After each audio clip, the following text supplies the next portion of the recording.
Super, bonjour à toutes et à tous, surtout à toutes. Je suis ravi de vous retrouver pour cette nouvelle conférence dans le cadre du programme WooGuiTech, Women and the Girls in Tech, à l'occasion de Vivatech. Et l'idée de ces événements, c'est donc de mettre en visibilité les différents profils de femmes qui travaillent dans la technologie.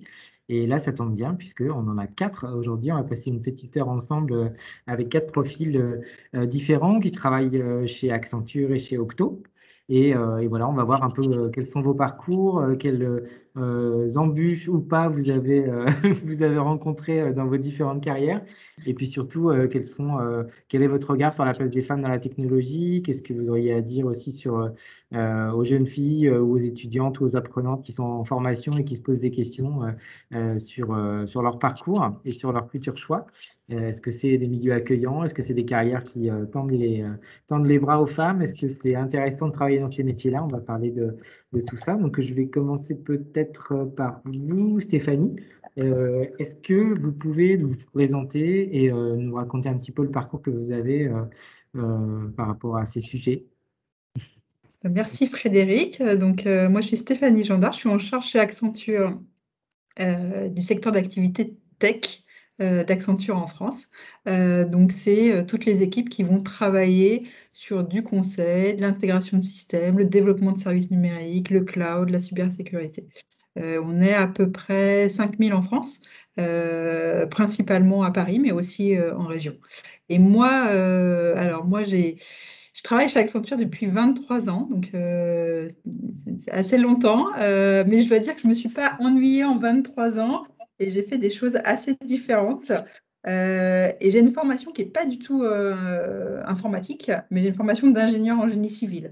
Et ce que moi j'ai fait comme premier job, c'était de travailler sur les chantiers de génie civil, parce que moi ça me plaisait de voir la concrétisation de ce qu'on pensait, dessinait, et puis de pouvoir le voir monter sous mes yeux.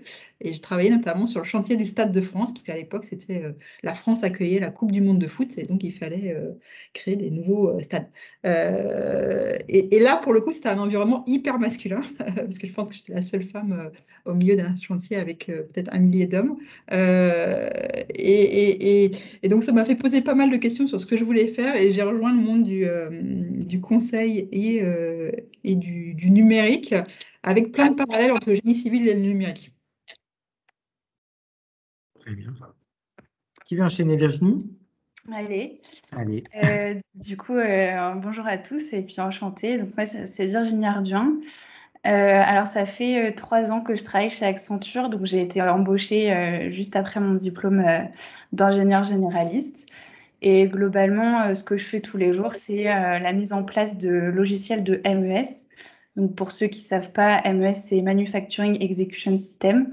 Donc, c'est le logiciel qu'on va retrouver en production sur les lignes avec les opérateurs, etc. Donc, voilà, on fait cette mise en place-là pour des clients industriels. Voilà. Très bien. Myriam, à vous? Ouais.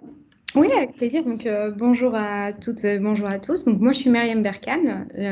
Moi, ça va faire 14 ans que je suis chez Octo. Donc, Octo, qui est une filiale du groupe Accenture. En fait, aujourd'hui, j'ai un rôle de Chief Technology Officer, donc CTO d'Octo. Bon, je pense que j'aurai l'occasion de revenir un petit peu là-dessus, mais c'est globalement la définition des orientations stratégiques techniques d'Octo, et aussi travailler beaucoup avec nos clients pour les inspirer. J'ai un profil d'ingénieur. En fait, j'ai fait une école d'ingénieur après mon bac, une école d'ingénieur d'informatique pour le coup. J'étais déjà très intéressée par les métiers, par la tech et par l'informatique. Donc voilà, je me suis dirigée assez rapidement vers là. J'étais la seule fille dans mon option qui était administration Unix et réseau. Et puis j'ai eu la chance de rencontrer des personnes d'Octo en dernière année d'école d'ingénieur. Et c'est comme ça que j'ai connu le monde du conseil. Et voilà, j'ai fait pas mal de choses. J'ai fait du développement, j'ai fait du conseil, j'ai fait du mobile, j'ai fait des applications de gestion, enfin voilà, énormément de choses. Avant de retomber sur mes amours du début qui était la data, donc tout ce qui est data engineering. Puis CTO, aujourd'hui, je suis devenue, pour la petite histoire, je suis devenue CTO en étant enceinte de presque 8 mois. Donc voilà, c'est la petite histoire que j'aime bien raconter, parce que c'est pas des choses qui arrivent souvent. Et voilà, et je suis encore chez Octo en 14 ans. Comme Stéphanie, je me suis jamais ennuyée.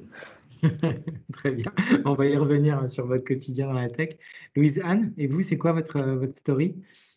Alors moi, j'ai peut-être le profil le plus junior, enfin j'ai le profil le plus junior ici. Ça fait 2 mois en fait que je travaille chez Accenture. Je suis développeuse web. Mon parcours scolaire, c'était très différent. En fait, j'ai fait des études de droit, j'ai commencé à travailler comme juriste et donc là, ce nouvel emploi, c'est le fruit d'une reconversion Très qui est bien, ben, très on a envie d'en savoir plus. Alors, je repars par vous. C'est quoi le déclic? C'est quoi qui vous a poussé à embrasser enfin, déjà, à vous intéresser à ces secteurs-là, à ces technologies-là, et puis à se dire, bah, allez, je saute le pas, je vais en faire mon métier. On y reviendra avec Stéphanie, comment elle est passée du bâtiment au numérique et avec vous. Mais dites-nous, Louisanne, comment ça s'est passé, comment on switch et pourquoi? Alors, il y a eu 2 choses, un peu parallèles. La première, c'est qu'après avoir travaillé dans le droit, j'ai travaillé dans les métiers du livre et petit à petit, j'ai été amenée à faire de la rédaction de contenu, notamment pour le web et donc à travailler avec des agences web et c'est là que finalement j'ai pu approcher un peu le code, voir ce que c'était et que ça m'a donné envie et parallèlement, j'étais dans un secteur qui était pas très dynamique et moi, j'avais envie de pouvoir construire une carrière un peu évolutive, où comme les profils de Stéphanie ou de Myriam le montrent, on peut changer de métier au sein d'un même secteur et donc ces 2 choses, combinées m'ont donné envie d'arriver, là où j'en suis aujourd'hui. Mais de travailler avec une agence web, remplir des contenus dans un CMS et puis devenir développeuse, enfin, c'était quoi le petit lapin blanc que vous avez suivi? Qu'est-ce qui vous intéresse là-dedans? Alors, je m'en doutais pas forcément, mais finalement maintenant j'en ai conscience. Il y a un côté très créatif en fait dans le développement web qui me stimule beaucoup et qui se rapproche en fait de ce que je faisais avant dans d'autres secteurs. Et puis après, ce qui me plaît aussi dans le développement web, c'est le côté résolution de problèmes. En fait, on est, systématiquement en train de chercher, la meilleure solution voilà, on a parfois des épiphanies assez, assez intenses et donc voilà, c'est très stimulant.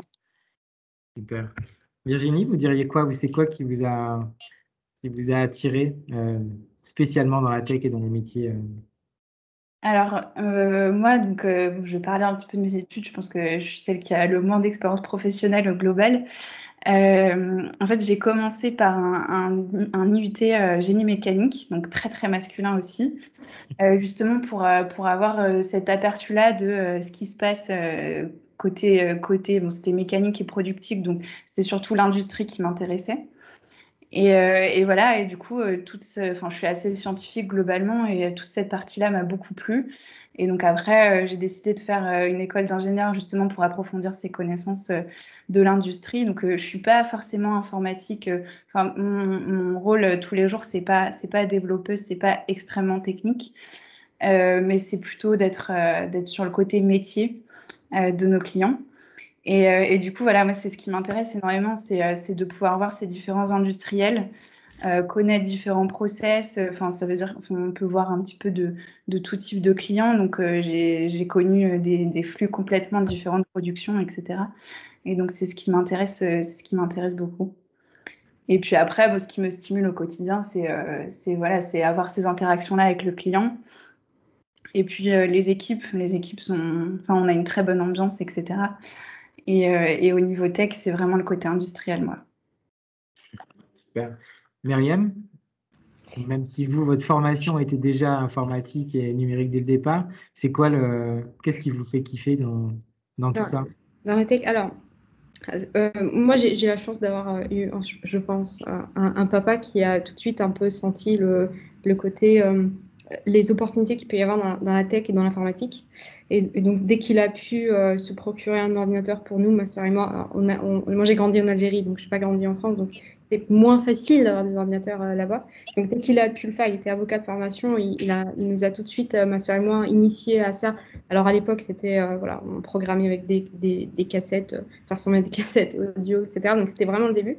Mais voilà, je me rappelle que ça m'avait déjà marqué et à 13 ans. Et en fait, en grandissant, il m'a expliqué, enfin quelque part dans mon esprit, c'était clair qu'avec la tech, avec l'informatique, on pouvait aller un peu n'importe où. Et c'est vrai, aujourd'hui, on peut faire de la médecine, on peut toucher au médical, on peut toucher aux industries, comme le dit très bien Virginie. On peut, voilà, on peut aller un peu n'importe où avec une carrière technique et une compréhension technique de la chose. Et je pense que c'est ça qui m'a plu, c'est-à-dire ne pas me sentir, parce que je savais, à part ça, je ne savais pas ce que je voulais faire sinon. Donc, je me suis dit, autant prendre quelque chose dans lequel je pourrais plus tard changer de secteur, changer de domaine, travailler avec des gens différents.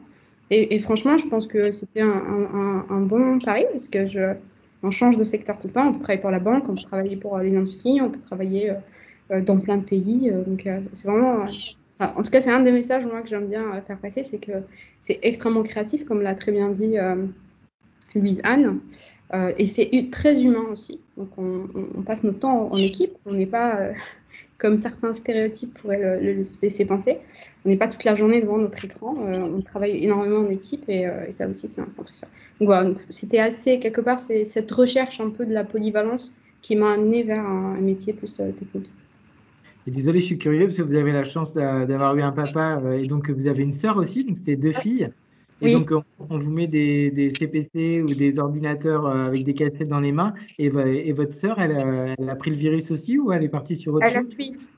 Elle a fui, voilà, Elle a d'accord. fui, elle a fait, enfin après, bon, elle a eu, aujourd'hui, elle s'occupe, enfin, elle travaille avec des enfants, elle a toujours eu la fibre un peu, voilà. Donc c'est très bien, mais effectivement, on a eu un développement totalement différent, en ayant eu effectivement les mêmes. Ouais, mais au moins vous avez eu un papa qui vous a parlé de technologie, c'est Ouais, sympa.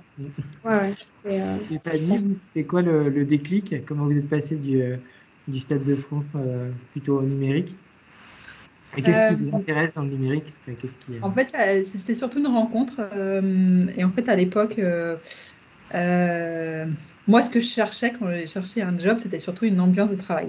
Et c'était les gens avec qui j'allais travailler, que ce soit une équipe, que ce soit le mode projet. Moi, c'est quelque chose que j'adore parce que il y a un début, il y a une fin, on construit quelque chose. Et après qu'on construise un service numérique, qu'on construise un stade de France, bon, bah, ça reste quelque chose qu'on construit. Euh, et j'ai rencontré, donc quand je cherchais un job, les gens d'Accenture, et j'ai trouvé qu'ils étaient sympas, qu'ils étaient stimulants, que je me voyais passer mes journées avec eux. Et pour moi, je me souviens très très bien à l'époque quand je passais mes entretiens, il y avait des gens avec qui je me disais, ah, mais non, je ne vais pas pouvoir passer mes journées avec eux. Et donc, c'est ça qui m'a plu. Et en fait, je ne savais pas trop dans quoi je mettais le doigt. Et puis après, ce qui a fait que je suis restée, et ça, vous l'avez tout dit, c'est c'est ce côté, dans le mode projet, en fait, il y a des équipes qui ont plein de compétences différentes. Et moi, mon rôle à moi, ça a beaucoup été de faire l'interface entre les différentes équipes, de faire la traduction entre un besoin client, entre des utilisateurs, entre des gens très techniques qui parlaient, qui avaient besoin de coder, entre des gens qui étaient plutôt sur des sujets d'infrastructure. Donc, d'être ce traducteur au sein d'une équipe et donc de pouvoir travailler avec des gens qui avaient des parcours très, très différents, moi, j'ai trouvé ça très enrichissant. Et puis, comme à chaque fois, on démarre des nouveaux projets dans des nouveaux contextes, avec des nouveaux clients, des nouvelles industries, bah, ça, c'était aussi le point qui était très important pour moi, c'est de ne pas s'ennuyer et donc de ne pas répéter.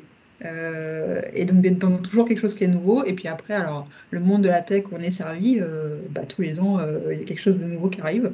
Et ça, j'adore aussi de pouvoir être à la pointe en fait de l'innovation, ce côté innovation, je trouve ça passionnant. Et quand vous êtes rentré chez Accenture, donc c'était il y a un petit moment, il y avait déjà un tropisme très sur la féminisation, parce que je sais que Accenture a pris des engagements qui sont assez forts hein, sur cette question-là, mais est-ce que c'était déjà le cas à l'époque? Est-ce que ça s'est renforcé? Enfin, quel regard vous portez aussi sur l'évolution de cette entreprise que vous connaissez bien par rapport à ce sujet-là? Alors, beaucoup moins à l'époque. Quand moi je suis arrivée, bon, c'était pas un sujet, mais assez vite, en fait, ça a été une thématique. Et on avait une des associées qui était une femme qui s'appelle Armelle Carminati et qui a vraiment porté ce sujet de diversité homme-femme, de féminisation des métiers et qui en a fait un sujet. très prioritaire chez Accenture. Donc sur comment est-ce qu'on recrutait plus de femmes, comment on les promouvait, et ça reste un sujet aujourd'hui, c'est comment on accélère la carrière des femmes dans l'entreprise. Et ça rejaillit en fait au-delà de la carrière des femmes, c'est aussi comment est-ce qu'on peut être parent dans l'entreprise, comment est-ce qu'on peut être plus inclusif, plus divers, et puis tirer parti des différences. J'étais un tout petit peu en retard pour ce. J'étais avec Cécile Bartenieff, en fait, qui est CEO de Société Générale, et elle a commencé chez Accenture et elle m'a parlé de Madame Carminati en disant que c'était un des rôles modèles qui l'avait beaucoup inspiré. Donc Ouais. la continuité était Voilà. énorme. Donc ça passe souvent par des rencontres comme ça. Ouais, tout à fait. Enfin, je pense que Pour les autres aussi, vous avez eu des rôles modèles ou des gens qui vous ont inspiré, pas forcément des femmes d'ailleurs, mais des gens qui étaient voilà, assez militants sur ces questions-là ou pas du tout, Virginie? Sur la question des femmes dans la tech, vous voulez dire? Ouais, est-ce qu'il y a eu des rencontres ou des rôles modèles ou des gens où vous vous êtes dit, ah bah oui, elle ou lui, il me parle de ça, il me dit que j'ai toute ma place, ou alors vous n'avez pas eu besoin de ça ou... Pas particulièrement quelqu'un, parce que dans mon quotidien, j'ai certaines femmes dans mon équipe, mais on va dire que j'ai pas connu de manager femme sur mes projets. Après, je pense que ce qui nous implique pas mal aussi, c'est chez Accenture, on a un groupe Teams des femmes enfin, des femmes chez Accenture en fait, et on a des présentations régulièrement. Alors, je pense que c'est à peu près une fois par mois. De parcours de femmes qui ont bien réussi, dont Stéphanie Gendard, il me semble avoir assisté à votre présentation. Et du coup, ça, je trouve que c'est particulièrement inspirant. Ouais. Parce que du coup, on se parle, je pense, à peu près en toute transparence.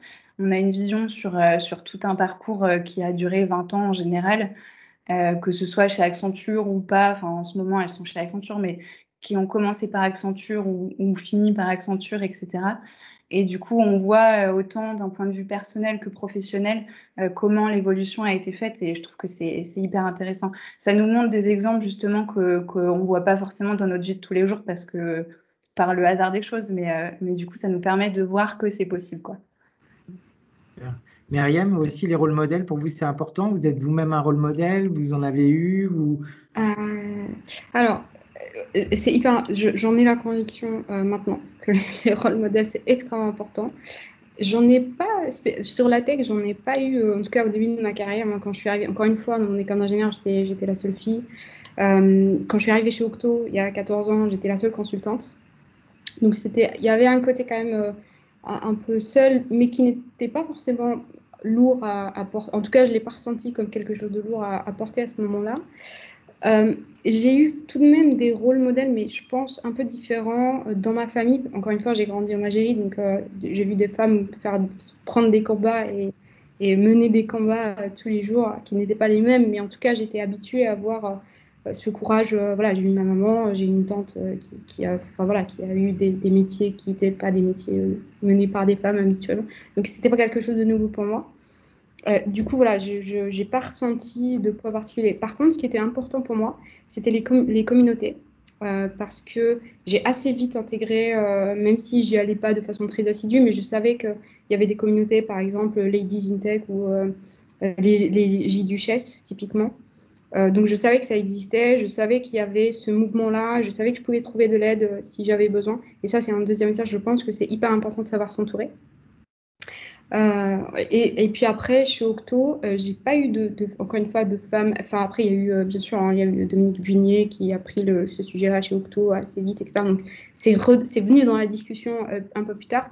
Mais j'ai eu par contre des hommes qui m'ont largement soutenue parce que, enfin, voilà, on n'est pas obligé d'avoir une femme rôle modèle, mais j'ai eu des hommes, sincèrement, qui ont compté dans ma carrière et qui ont vraiment cru en moi et qui à chaque fois que j'avais un doute, étaient là, quoi. Et ça, c'est hyper important. Et Louise-Anne, de votre côté, rôle modèle, est-ce que ça vous parle ou effectivement, il n'y a pas d'obligation, mais est-ce que vous en avez eu? Est-ce que vous-même, parfois, on vous dit, ah, je suis développeuse, est-ce que vous pensez que vous avez une responsabilité de rôle modèle aussi? Non, je n'irai pas jusque-là. En revanche, ce que j'essaye de faire quand je rencontre des personnes que ça intéresse, c'est de les motiver, en particulier si c'est des femmes. parce qu'elles ont toute leur place dans ce secteur comme dans tous les secteurs. Après, moi, je me vois pas comme un rôle modèle. Je suis bien trop novice dans le métier pour ça. Ça viendra peut-être, hein, je m'en donnerai peut-être les moyens, mais en tout cas, de ma petite expérience, il y a tout à fait la place pour les femmes. Moi, j'ai été staffée là dans une équipe qui est majoritairement composée de femmes. Je sens pas la différence, avec, une équipe, plus mixte. J'ai pas enfin, à la limite, pour moi, travailler avec des hommes ou des femmes, c'est la même chose. Après, je pense que la mixité a toujours du bon. Donc, voilà, je sens en tout cas que chez Accenture, le sujet est pris en main, qu'on a de plus en plus de femmes dans les équipes et ça ne peut être que bénéfique. Super. Vous en avez un peu parlé toutes les quatre, mais je vais revenir là-dessus parce que c'est très important. Il y a beaucoup de gens qui nous regardent ou qui vont nous regarder qui ne savent que le quotidien de quelqu'un qui travaille dans la tech. Et vous en avez parlé, il y a des stéréotypes, Myriam en a parlé, on n'est pas tout seul dans une cave devant un écran. Mais concrètement, c'est quoi votre métier au quotidien? Comment ça se passe? Quelles sont vos interactions? Qu'est-ce qui vous branche?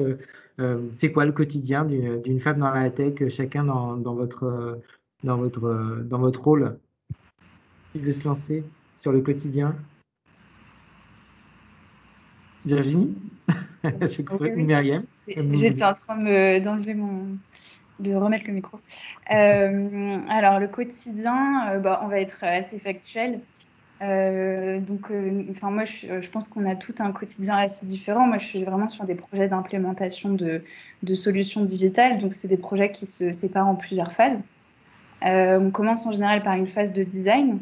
Donc, le quotidien, à ce moment-là, ça va être d'organiser des workshops, donc des réunions avec les clients côté métier pour comprendre leurs besoins, etc. Et ensuite, nous, on va travailler sur cette base-là pour proposer une solution designée, du coup, par rapport à leurs besoins sur le logiciel qu'on a, donc avec certaines contraintes, etc., un petit peu plus techniques. Ensuite, on va avoir une phase de développement. Donc là, on va avoir des équipes techniques qui vont ce qu'on a écrit, nous, en tant que consultants plutôt fonctionnels. Ensuite, on va avoir une étape de test. Donc là, on va suivre comment se passent les tests, si le client est plutôt content, satisfait ou pas, si on a bien respecté ce qu'on avait dit au départ.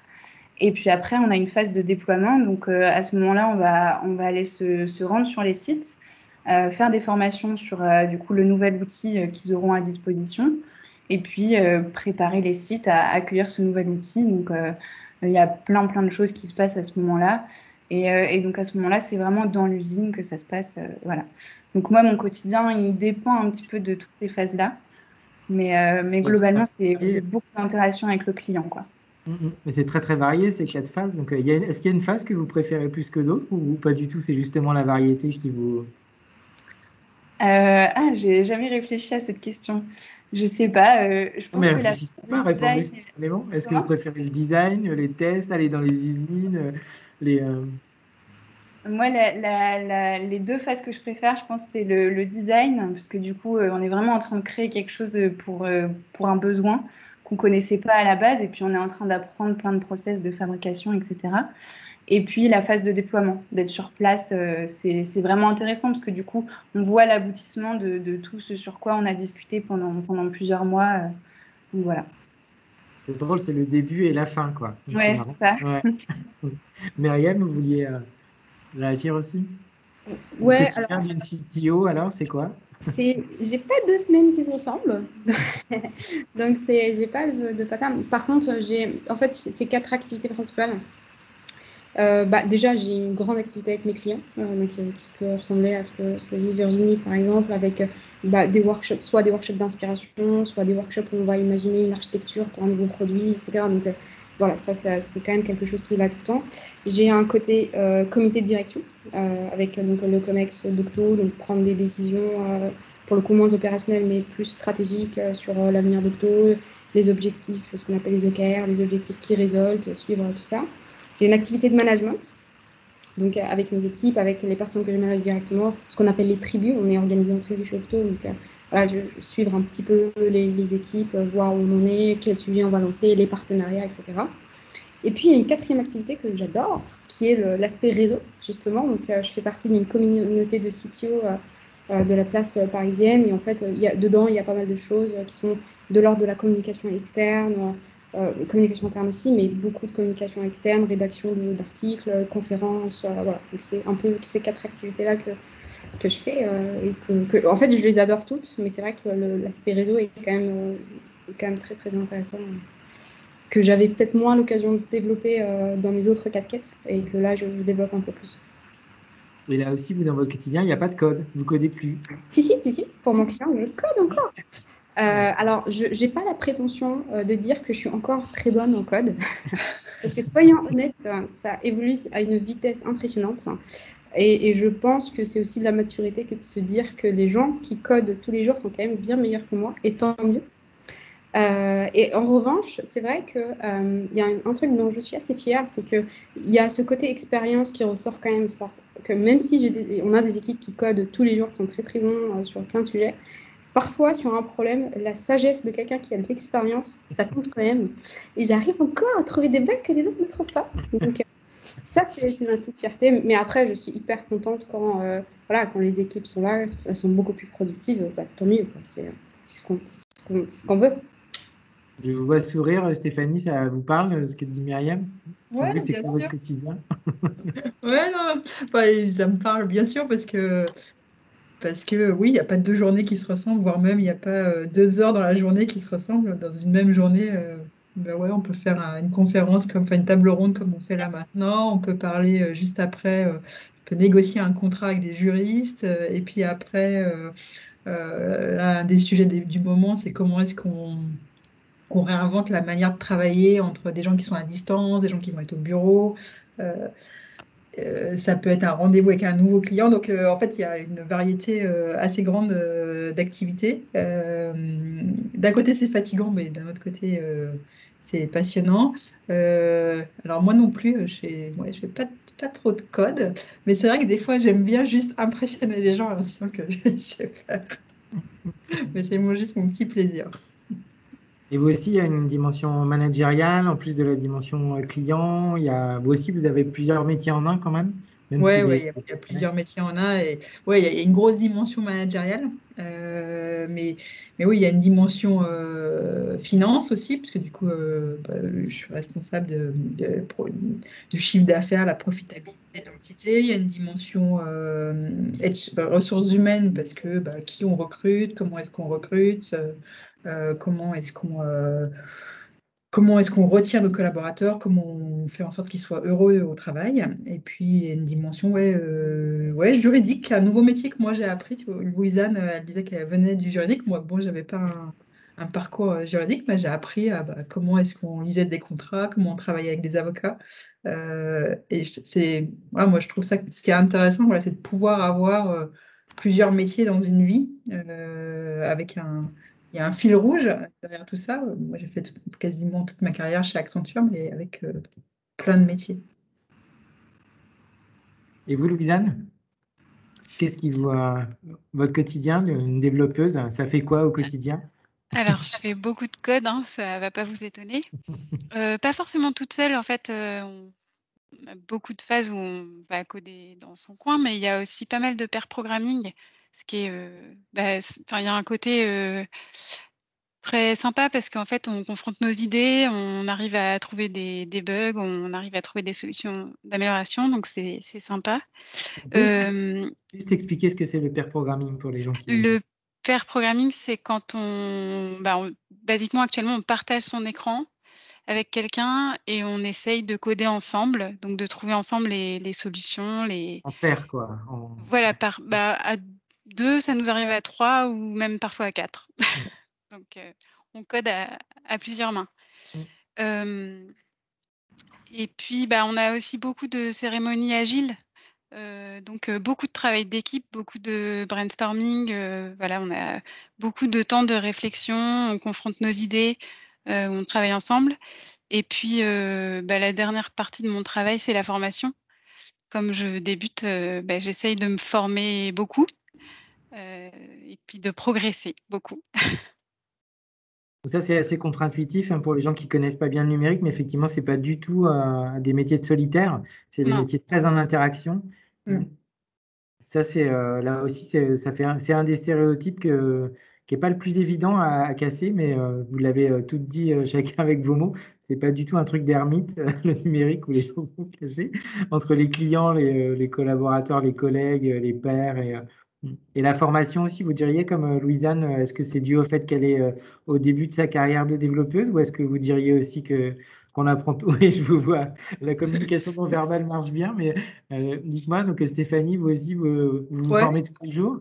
ouais, bah, en permanence, en fait, en permanence, il faut apprendre, enfin, comprendre ce qui se passe, se maintenir à jour, comprendre des nouveaux sujets. Donc oui, je pense qu'on est dans un process d'apprentissage permanent, que ce soit dans l'entreprise ou à l'extérieur, parce qu'on va aller lire, on va aller écouter un podcast, se renseigner, parler à des nouvelles personnes. Donc ouais, on est un peu des éponges là. Moi, c'est un peu comme ça que je le vis, d'essayer de comprendre tout ce qui se passe, de le digérer, et puis aussi après de le redonner. Ça,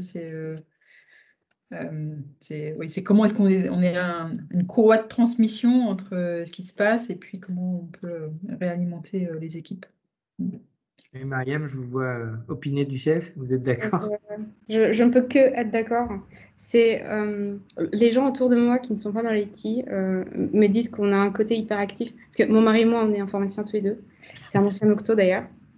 Donc, les gens trouvent on a un côté hyperactif parce qu'on est en permanence en train de lire, de suivre des vidéos, juste pour la petite histoire, la petite parenthèse, quand j'étais congé parental avec ma première fille, pendant mes congés parentaux, je suivais des Coursera de sujets qui m'intéressaient, soit sur le data engineering, soit sur le machine learning, parce que c'est des choses que... Et en fait, c'était ma façon à moi voilà, de me consacrer du temps et d'avoir l'impression d'avoir du temps pour moi et de faire quelque chose qui me fait plaisir. Mais les gens autour de moi n'ont jamais compris. Ils trouvaient que c'était... mais c'est bizarre, mais pourquoi tu fais ça? Dans l'IT, il y a un côté vraiment... voilà, apprentissage permanent et c'est très possible, mais c'est pas que de la formation comment dire, académique, classique. On est assis devant un prof voilà, c'est vraiment, il y a 1000 façons d'apprendre. Il y a des livres tous les jours qui nous font apprendre des choses. Il y a des MOOC, il y a énormément de choses et ça, c'est vachement bien. Virginie, vous aussi, ça vous parle ce quotidien-là, ça ressemble au vôtre aussi? Ouais, ouais, complètement. Moi, j'ai même eu la chance de suivre une belle formation grâce à Accenture, qui est plus sur, encore une fois, sur l'industrie. Et c'était une formation Lean Six Sigma. Je ne sais pas si ça parle à certains d'entre vous. Comment optimiser l'industrie globalement. Et voilà, et Accenture m'a laissé cette chance, donc j'étais très contente. Et puis du coup, c'est vrai que quand on a un peu le nez dans le guidon, dans ce qu'on fait, etc., on n'y pense pas forcément, mais finalement, enfin, j'ai l'impression que les gens sont plutôt demandeurs de ces formations. Enfin, je sais que, en tout cas, moi, de mon côté, ça a été ma propre démarche. Et on sait que maintenant que c'est possible aussi, donc c'est pour ça. Mais oui, oui, il y a 1000 moyens de se former, ça c'est clair. Et vous l'avez tout dit un peu différemment, avec des mots différents, mais c'était la même idée. J'ai envie de vous entendre là-dessus.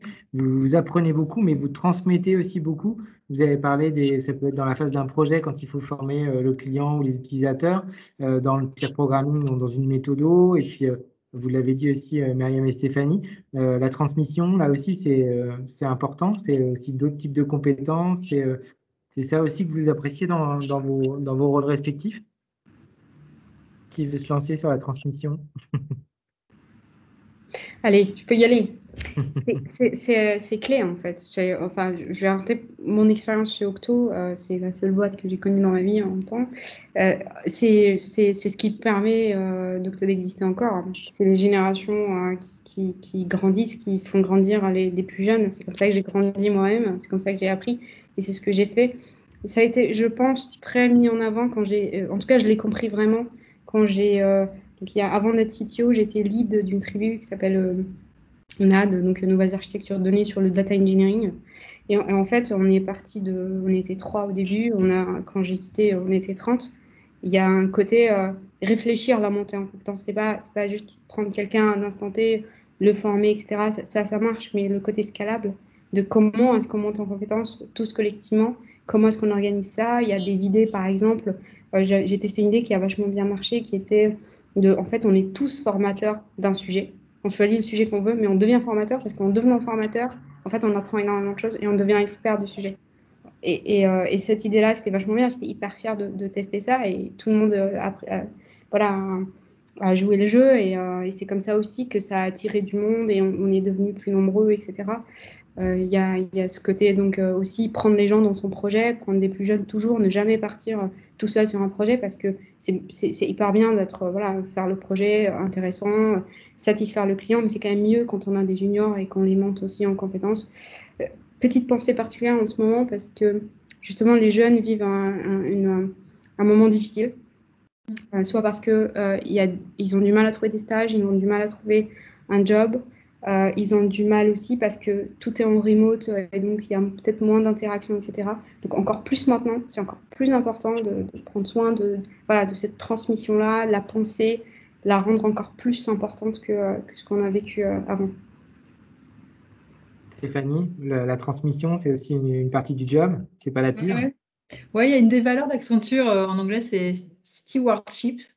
Alors en français, je ne sais pas comment je le traduirais, mais c'est cette idée de faire monter la prochaine génération et puis alors ça va paraître un peu pompeux quand je vais le dire, mais de rendre le monde un peu meilleur petit à petit. Et donc de contribuer à faire monter des gens en connaissances, en compétences. Si on voit un problème, aussi de ne pas laisser le problème, mais de le résoudre. Et donc d'être, de créer un demain qui est mieux que hier. Non, c'est pas pompeux du tout. Je trouve ça très Quand bien. je le dis à chaque fois, je me dis, tu Surtout révolutionnes pas le monde, mais ouais, et je crois que ça c'est très ancré dans les valeurs de l'entreprise. Et je vois là, tout le monde qui sourit. Et je pense que c'est une des premières choses qu'on apprend, c'est d'apprendre à apprendre aux autres et de faire monter les autres. Et je pense qu'il y a personne qui devient l'expert dans son sujet, tout seul dans son coin. Mais c'est vraiment cette ouverture de comment on reçoit beaucoup, mais on donne aussi beaucoup. Et Louisanne, vous devez le sentir peut-être de manière asymétrique parce que vous prenez beaucoup, mais j'imagine que vous avez aussi des moments où vous transmettez. Pour l'instant, oui, je reçois beaucoup. Je reçois beaucoup de bienveillance aussi. Et ça, c'est important de le souligner. En tout cas, chez Accenture, les équipes sont vraiment accueillantes et c'est ce qui fait qu'on réussit. Après, je pense que je donne un petit peu dans les moments où je fais mes, mes revues tech, où j'explique mon code. En fait, je me dis que parfois, peut-être que je donne des idées à mes collègues en ayant codé de telle ou telle manière. Voilà. Mais c'est sûr que pour le moment, c'est plutôt moi qui reçois. Et vous n'êtes pas encore à la phase où vous formez des clients ou des choses sur les solutions que vous développez, ou c'est pas vous qui faites ça pour l'instant? Non, pas encore. Pas encore, ouais. Et ça, c'est une dimension intéressante aussi, parce que vous apprenez à d'autres collègues. Enfin, il y a un côté RH et puis compétences, mais il y a aussi la transmission aux clients, aux utilisateurs. Ça, j'imagine, là, on est dans un autre environnement. Et ça doit avoir aussi beaucoup de pédagogie. Ça aussi, ça fait partie du job.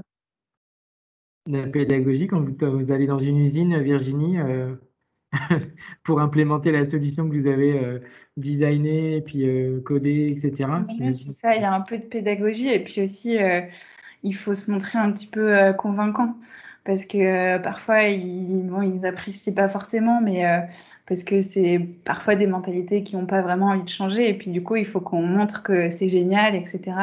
Donc, c'est là où il y a un petit peu de challenge et c'est intéressant. Mais après, globalement, en général, ils sont contents parce que eux, ça les fait évoluer aussi. Après, on les voit, ils travaillent sur un iPad, par exemple. Donc, pour eux, ça met un petit peu de valeur ajoutée. Et après, ouais, non, c'est sûr que c'est toujours enrichissant, même en transmettant quelque chose, c'est toujours enrichissant, même pour celui qui transmet, quoi.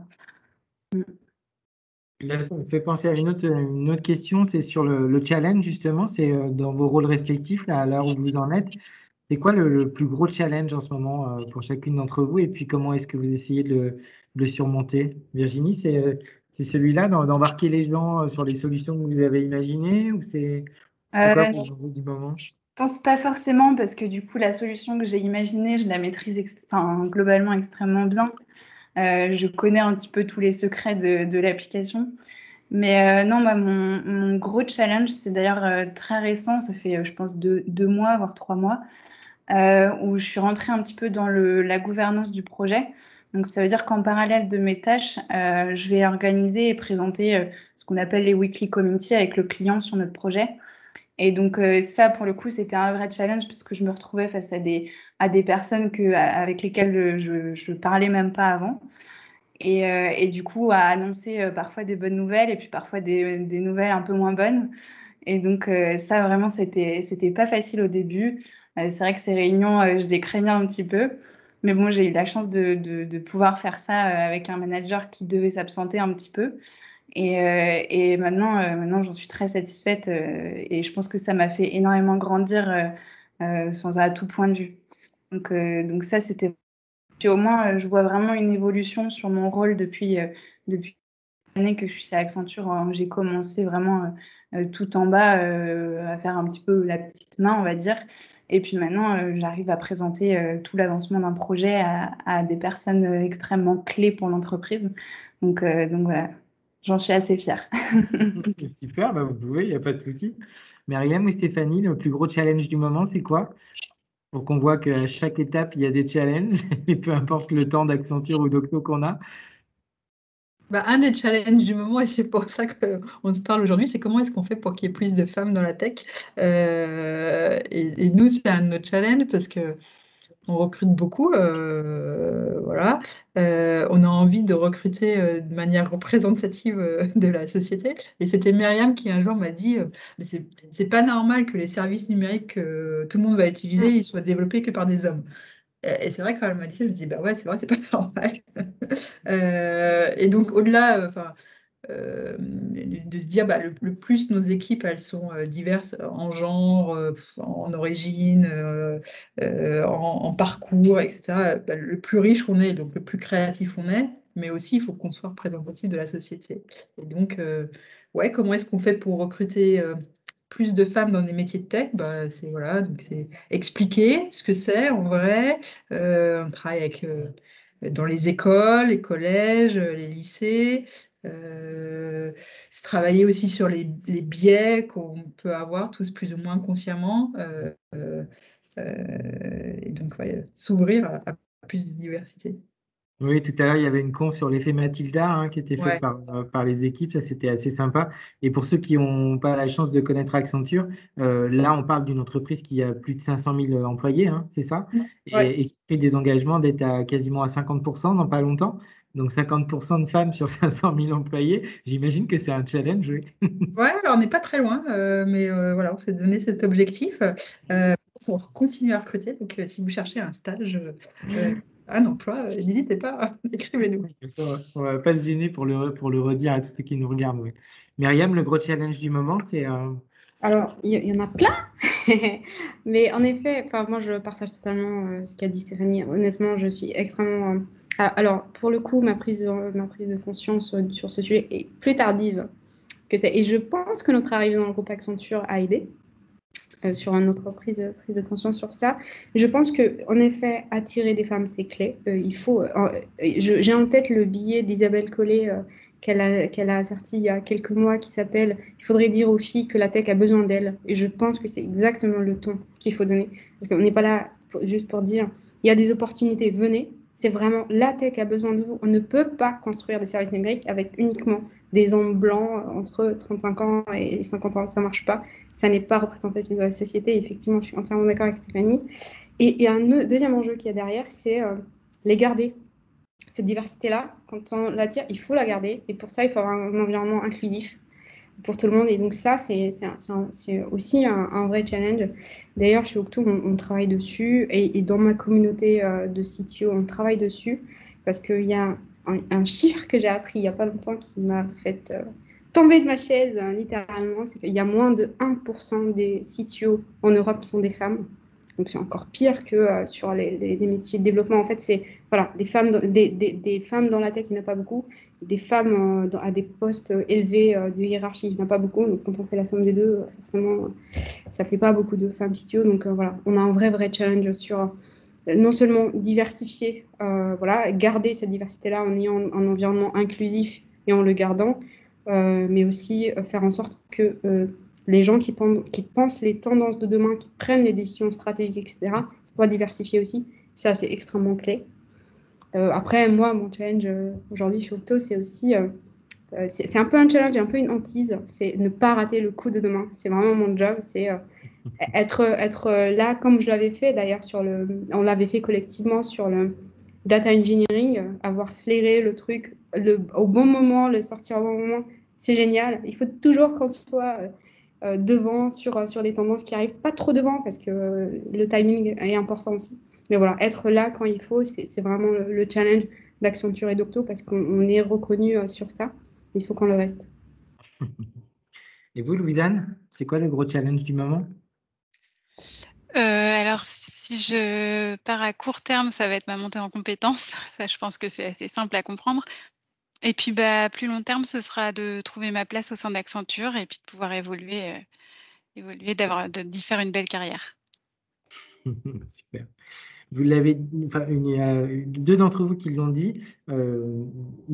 Ça peut être des milieux assez masculins, hein, donc le monde de la tech, mais vous vous disiez que ça posait pas de problème et que vous n'aviez pas été confronté à des stéréotypes, oui, mais pas que ça n'avait pas freiné vos carrières, vos envies. Ça, c'est quelque chose aussi qui est intéressant de partager parce qu'on peut se dire que la tech est un milieu hostile pour les femmes, ce qui est, à mon avis, assez simpliste, hein. Je ne dis pas que c'est faux, mais en tout cas, ça ne résume pas la situation. Est-ce que vous pouvez revenir un petit peu sur ce sujet-là aussi pour les jeunes filles qui nous écoutent et qui se diraient, ah bon, bah, elles y sont peut-être arrivées, mais peut-être elles ont galéré ou je ne sais pas quoi, peut-être un peu démystifier aussi ça, les relations avec les hommes, hein, que ce soit, bon, les collègues, on imagine qu'effectivement Accenture est une entreprise bienveillante et exclusive, mais je ne sais pas, les clients par exemple ou d'autres parties prenantes qui se lancent là-dessus, sachant que ce n'est pas une question piège, c'est vraiment juste pour partager votre avis là-dessus.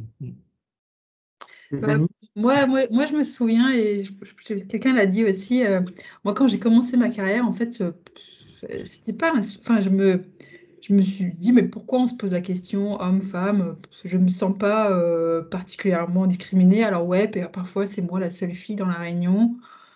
Mais c'est un milieu qui est quand même très bienveillant. Bon, il y a pas de, ouais, il y a pas d'agressivité. Bon, donc je voyais pas trop la problématique. Et c'est un petit peu au fil des années où en fait, on se rend compte que qu'il y a il y a un côté le club des hommes et ça m'a pris longtemps de comprendre les règles du jeu. Et c'est vrai que quand on est un peu extérieur aux règles du jeu, on ne joue pas avec les mêmes règles. Et donc ça, moi, je me souviens, j'avais fait des formations qui nous expliquaient les règles du jeu, c'est par exemple, tu arrives tôt le matin pour aller parler au boss et puis montrer que tu existes. Et moi, j'avais pas ce code-là. Et donc, j'appliquais pas ce code-là. Et donc, il y a eu toute une époque où je me suis dit, alors, c'est quoi les bonnes règles du jeu pour pouvoir progresser? Aujourd'hui, je pense qu'on est dans une époque différente. Et justement, on a pas mal travaillé chez Accenture pour faire en sorte qu'il y ait plus de règles du jeu genre et qu'on travaille sur les biais et qu'on dise bah ouais, c'est pas parce que elle va pas parler plus fort que les autres qu'elle n'a pas du leadership et qu'elle n'est pas capable de mener un projet. Virginie, elle disait bah maintenant c'est elle qui pilote son projet et puis elle va le faire à sa manière et c'est très bien. Voilà. Donc ça on a travaillé là sur former, expliquer que il n'y avait pas une caractéristique leadership qui était plutôt comme ça ou comme ça, il n'y en a pas une qui était mieux que les autres, mais qu'on avait diversité de profils et que finalement c'était ça qui faisait la richesse et qu'on pouvait tous avancer dans nos carrières. Myriam, aussi dans ton Alors, rôle, qui est tech depuis le début, donc ouais. Alors, je ne peux pas dire que je n'ai pas vécu des moments où je me suis dit mais qu'est-ce qui se passe, je ne comprends pas. Je ne suis pas sûre d'avoir toujours associé ça.